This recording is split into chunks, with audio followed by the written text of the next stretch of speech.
You are listening to the So Now What podcast with Lana Mankowski, episode number 65. So now what? These three words raced through my mind time and time again during my journey through fertility treatments. I tried desperately to have a child, but never was able. I yearned for a community to join that could understand my struggles. I couldn't find one, so I created one with the So Now What podcast. I love that you found us. Hello, beautiful one. It is so crazy to think that we are just a few weeks nearing the end of the year, and there's all this hoopla about New Year's resolutions, things that are going to happen in the new year, excitement. And for many of us that went through fertility treatments and weren't able to become moms, we don't have a lot of that desire to think about what our goals and dreams are going to be for next year in a way that feels good and feels light. It all seems very heavy. And if there's anything that I have learned about navigating this journey, is that we deal with a lot of heaviness and we have a lot of expectations of ourselves to feel streamlined. We don't take a lot of time and have not allowed ourselves the permission to normalize that we might not have that same excitement that everybody else has for the new year, because for us, it's one more year that we've gone without having the child of our dreams. We find a lot of reason to not look forward to the next year and to not have these goals that feel good and seem achievable.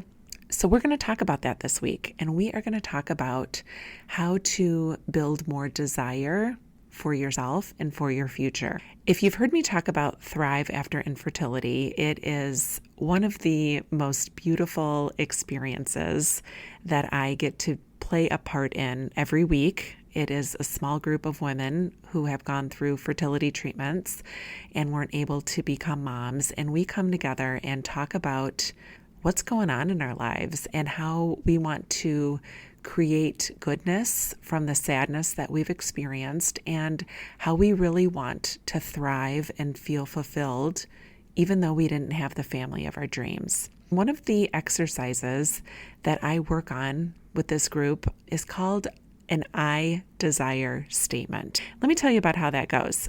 I found, and you might relate to this too, that when you finished your fertility treatments, you felt like there just was not much of a desire to do anything but become a mom. You might have had a hard time looking at yourself in the mirror and feeling excited about the reflection that you saw. You might have thought about your future and had a hard time envisioning it feeling full and feeling exciting and feeling like you were in control of it again. And so what I do with my Thrive members is we create an I desire statement, and we get very clear on some of the things that we desire to achieve, things that we desire to feel.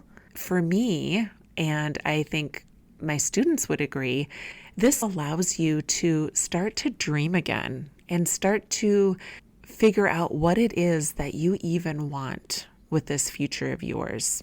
Because if we know that if we continuously want for something that we don't have, then we'll never feel fulfilled. But if we give ourselves sort of this permission to say, okay, I know I'm not going to be a mom. I know that that chapter has closed for me, and we can certainly look at that chapter and feel sadness for it, but we also have the ability to find some hope and to find some desire to live again and be the person that we were before and be that energized version of ourselves that we feel like maybe we left behind when our journey ended. Some of the things that you might relate to desiring are connection. Maybe you want to have more satisfaction in your life. Maybe you yearn to have belonging, and you're feeling like the people around you that all have kids and the people at work that talk about the activities they're doing on the weekends with their kids and their families, you might feel like you don't belong. So you might desire belonging or acceptance, maybe approval. Another one that commonly comes up is ease and just feeling like life can be easy again.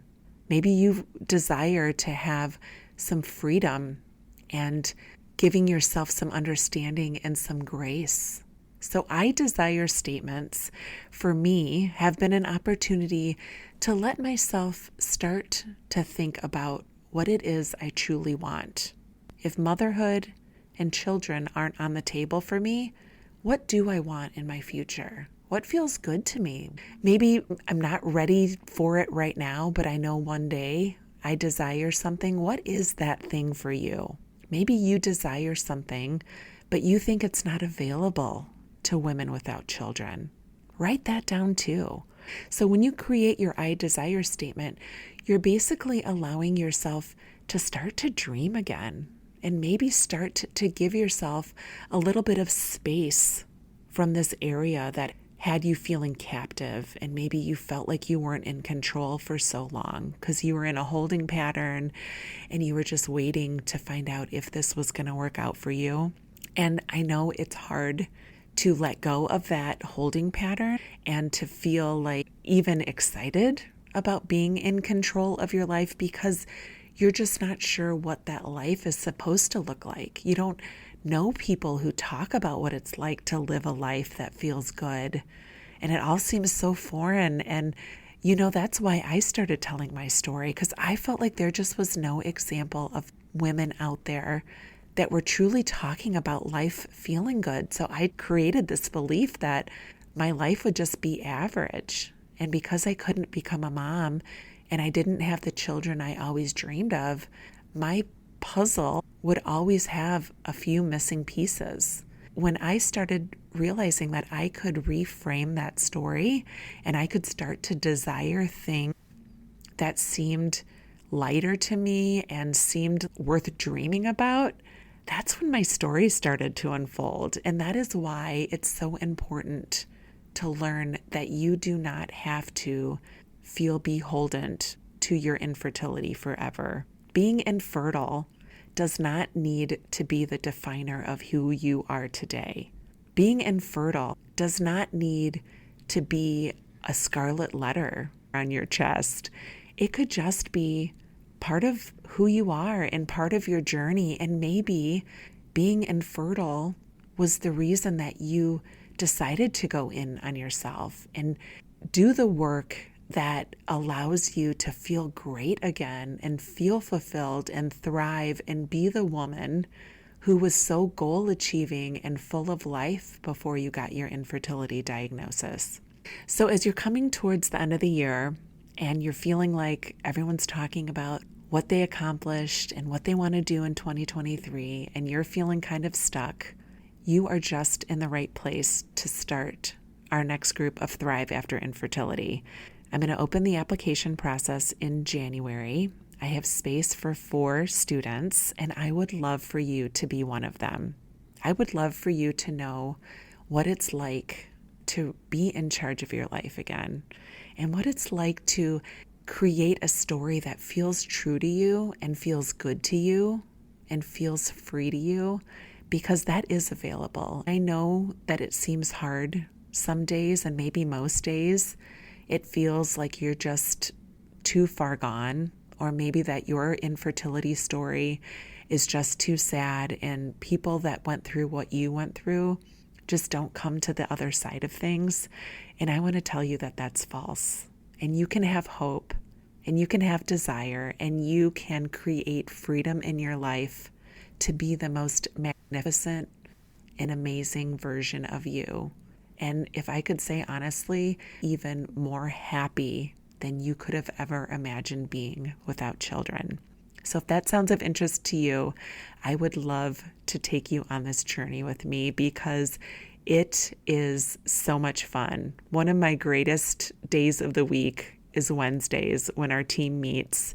And that doesn't mean that we don't have tears, and it doesn't mean that we don't have sadness and we don't share things that hurt us and things that feel heavy, but we do a lot less of that and a heck of a lot more of dreaming and believing and questioning and deciding that we have the most opportunity to create a life we love than we could have ever imagined when our fertility journey came to an end.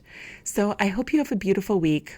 I'm doing a Facebook Live. I don't know if you've seen me talk about that at all on social media, but this coming Sunday, December the 18th, I hope that you join me. We are going to be talking about feeling festive and talking about some of the tools that will really help you feel like yourself and look at the holidays and not feel so heavy. So I hope that you join.